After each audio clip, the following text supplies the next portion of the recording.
अस्सलाम वालेकुम, कैसे हैं आप सब? उम्मीद करती हूँ सब मज़े में होंगे, ठीक होंगे। हम भी अल्हम्दुलिल्लाह ठीक हैं। आज की वीडियो आप लोगों ने एंड तक ज़रूर देखना है। बहुत सी अच्छी टिप्स और ट्रिक्स लेकर आई हूँ, जो आपके बहुत काम आने वाली हैं। मटर छीलते वक्त इस बात का ख्याल रखा करें कि हम छीलते हैं, बड़े ध्यान से छीलते हैं, लेकिन हमें नहीं पता होता है कब उसमें से सुंडी निकल के मटर के अंदर चली जाती है। ये देखिए, मैंने मटर छीलने के बाद ऐसे ही मेरे जहन में आया कि मैं चेक करूँ। मैंने ट्रे में मटर डाले तो उसमें इतनी बड़ी सुंडी नज़र आई, जब कितने ध्यान से मैंने ये मटर छीले थे।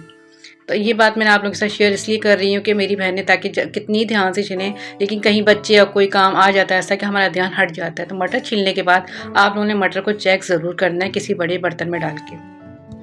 मटर को फ्रीज़ करने का तरीका बता रही हूँ। एक पतीले में मैंने पानी गर्म होने रख दिया और उसमें डाल दिया 1 चमचा हल्दी। पानी में जब बॉयल आएगा तो उसमें हम डाल देंगे मटर। मटर को हमने खूब अच्छी तरह धो लेना है। उसके बाद जब पानी में ये बॉईल आ जाएगा तो हम चूल्हा बंद कर देंगे।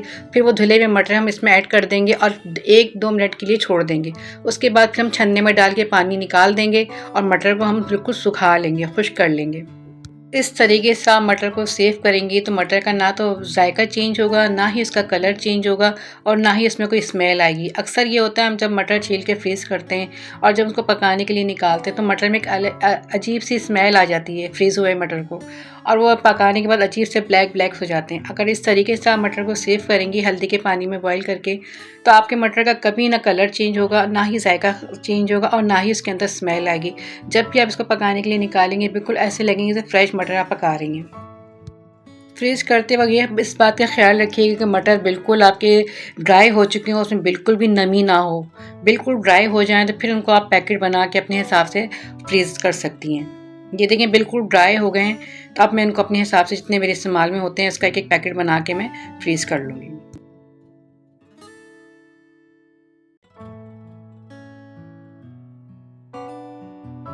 अब आ जाते हैं टिप्स नंबर 3 की तरफ।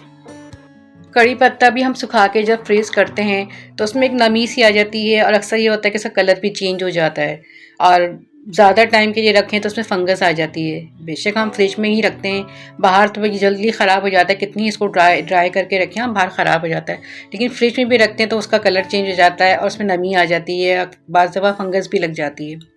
अगर आप कड़ी पत्ते को धो लें, अच्छी तरह सुखा लें उसको, और फिर सुखा के जब उसको आप जिस जार में भी आपने रखना है, एयर टाइट बॉल में रखना है, जार में रखना है, जिसमें भी आप उसको रखती हैं सुखा के, उस जार में आप छोटा सा टिश्यू पेपर का पीस उसके साथ रख दें तो कड़ी पत्ते की ना तो खुशबू चेंज होगी, ना ही कलर चेंज होगा और ना ही इसके जायके पे कोई असर पड़ेगा। बिल्कुल फ्रेश कड़ी पत्ते की जो खुशबू, जायका और कलर होता है वही रहेगा, चाहे आप कितने दिन भी इसको फ्रिज में रखें।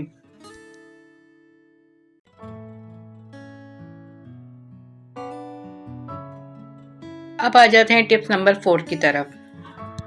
आटे को अगर हम नीम गर्म पानी से गूंदेंगे तो रोटी हमेशा हमारी नरम बनेगी और फूली फूली रोटियां बनेंगी। चाहे वो आटा सफ़ेद हो, चाहे वो आटा चक्की का लाल आटा हो, उससे हमेशा आपने नीम गर्म पानी से गूंदना है। नीम गर्म पानी से गूंदने से आटे की रोटी जो है वो, दिन की पकी रोटी अगर आप रात में भी खाएंगे तो बिल्कुल ऐसी लगेगी जैसे आपने अभी बनाई है, बिल्कुल सॉफ्ट रहेगी और ताज़ी रहेगी।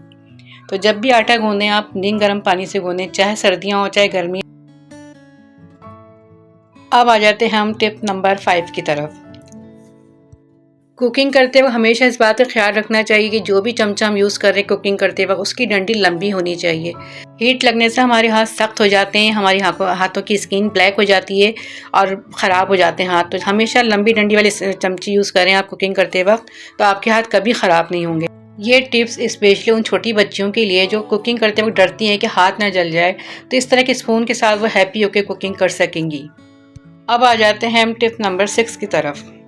मेरी बहुत सी बहनें कुकर यूज़ करते हुए काफ़ी डरती हैं, तो आज मैं आपको कुकर यूज़ करने का तरीका बता रही हूँ। इस तरीके से कुकर यूज़ करेंगी तो कभी आपको कोई नुकसान नहीं होगा।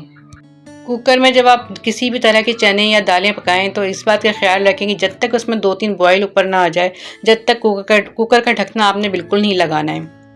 क्योंकि बॉयल आते वक्त जब झाग ऊपर आता है तो वो झाग कुकर के सुराख पे आ जाता है, जिसकी वजह से कुकर फटता है।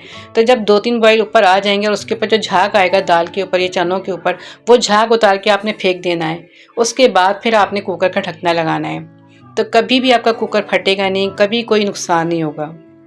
गोश्त की डिशेस वगैरह जब हम बनाते हैं कुकर में, उसमें ऑयल डलता है। जिस चीज़ में ऑयल डला हुआ होता है तो उस पे खौल आने पे कोई झाग नहीं आता और ऊपर तक पानी नहीं आता। लेकिन दाल हैं, चने हैं, इस तरह की चीज़ें हम पकाते हैं तो इसमें ऊपर जब 2-3 बॉयल आते हैं तो उसके ऊपर झाग आ जाता है। वो झाग जब ऊपर तक आता है तो ढकने के जो सुराख होते हैं प्रेशर के, उसमें फंस जाता है, जिसकी वजह से हमारा कुकर फटता है। अगर आप पकाते वक्त इन चीज़ों का ख्याल रखेंगी तो कभी भी कुकर में का कोई नुकसान नहीं होगा। इस टिप्स पे अमल करते हुए आप कुकर यूज़ करें, कोई नुकसान नहीं होगा। आजकल गैस का इतना इशू है तो आपके टाइम की भी बचत होगी और आपकी कुकिंग भी अच्छी होगी। अब आ जाते हैं हम टिप्स नंबर 7 की तरफ। फिश धोते हुए अगर हम ब्रश का इस्तेमाल करें तो हमारे हाथों पे कभी कांटे नहीं चुभेंगे। एक टूथब्रश आप बना लें अपने इन चीज़ों को धोने के लिए।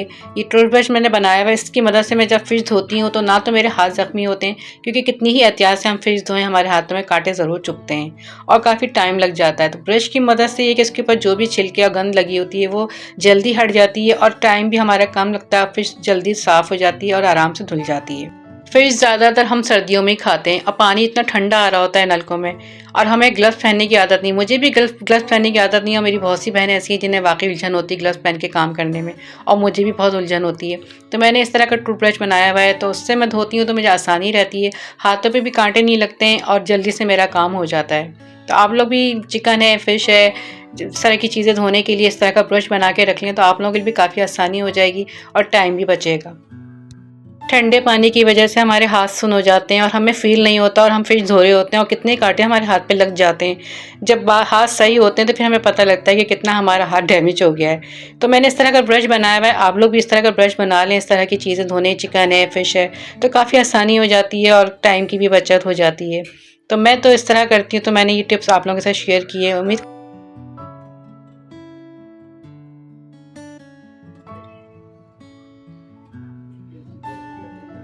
ब्रश की मदद से धोने में बड़ी आसानी हो जाती है फ़िश, और जो अंदर तक इसका ब्लड लगा हुआ होता है ना, वो आसानी से ब्रश की मदद से निकल जाता है और जल्दी ही धुल जाती है फ़िश। तो आप लोग ज़रूर मेरी ये टिप्स आज़माइएगा।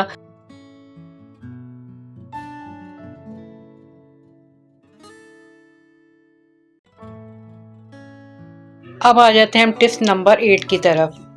चिकन फ्रीज़ करने का तरीका मैं आपको बता रही हूँ। अगर इस तरीके से आप चिकन फ्रीज़ करेंगी तो आपके लिए काफ़ी आसानी रहेगी, क्योंकि हम चिकन को फ्रीज़ करते हैं एक पैकेट बना के की शक्ल में, तो वो पैकेट को मेल्ट होने में काफ़ी टाइम लगता है। तो अगर आप इस तरह फ्रीज़ करेंगी तो एक एक बोटी इसकी अलग रहती है। जितनी बोटियों का सालन आपने बनाना है आप बोटियाँ निकालें और सालन बना लें। तो मैं इस तरह फ्रीज़ करती हूँ, तो मैंने कहा आप लोगों के साथ भी मैं अपना तरीका शेयर कर दूँ। हम बेशक धो के पैकेट बना कर रखते हैं, लेकिन जब सालन बनाने खड़े होते हैं तो हम ये इंतज़ार करते हैं कि पैकेट हमारा मेल्ट हो तो फिर हम सालन बनाएं। लेकिन इस तरह अगर आप रखेंगी जिसकी बोटियाँ बिल्कुल अलग रहेंगी, बिल्कुल शामी कबाब जिस तरह हम फ्रीज़ करते हैं, ये वो तरीका है। अगर इस तरह आप रखेंगी तो आपको इंतज़ार नहीं करना पड़ेगा। आप बोटियाँ निकालेंगी या फ़ौरन सालन को बघार देंगी। ज़रूरी नहीं है ज़िप-लॉक बैग ही हों, आप इस तरह ब्रेड की थैलियों में भी रख सकती हैं और सेव कर सकती हैं। महंगाई इतनी है, हर कोई अफ़ोर्ड नहीं कर सकता ज़िप-लॉक बैग, तो आप इस तरह के शॉपर में भी ये काम कर सकती हैं। अब आ जाते हैं हम टिप्स नंबर 9 की तरफ। ये आमा हल्दी है, इसको सभी जानते हैं, इसके कितने फ़ायदे हैं। इसको दूध में जोड़ों के दर्द के लिए बहुत फ़ायदेमंद है। इसको दूध में घोल के पिया जाए तो जोड़ों के दर्द में काफ़ी आराम आता है। आजकल आमा हल्दी बहुत आई हुई है, तो आप लोग उसको पीस के पाउडर की फॉर्म में या लिक्विड बना के इसको रख सकते हैं। तो आज मैं आपके साथ इसकी टिप्स शेयर कर रही हूँ कि इसको आपने धो लेना है अच्छी तरह और किसी कपड़े से सुखा लेना है, फिर इसको टिश्यू में बिछा देना है।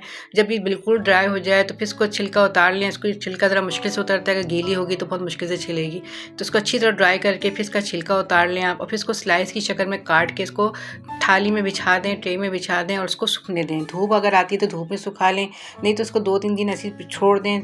कटिंग करने के बाद ये बिल्कुल सूख जाएगी कि आप हाथ से तोड़ेंगी तो टूटने लगेगी। तो बस जब ऐसी हो जाए तो फिर इसका आप पाउडर बना लें। पाउडर बना के इसको आप सेव कर लें, सालों रख सकती हैं, ख़राब नहीं होती है। और अगर पाउडर नहीं बनाना है आपने तो आप इसको जैसे हम अदरक लहसुन पीस के रखते हैं, तो आप उस तरह भी इसको छील के पीस के इसका पेस्ट बना के फ्रीज़ कर सकती हैं या फ्रिज में रख सकती हैं।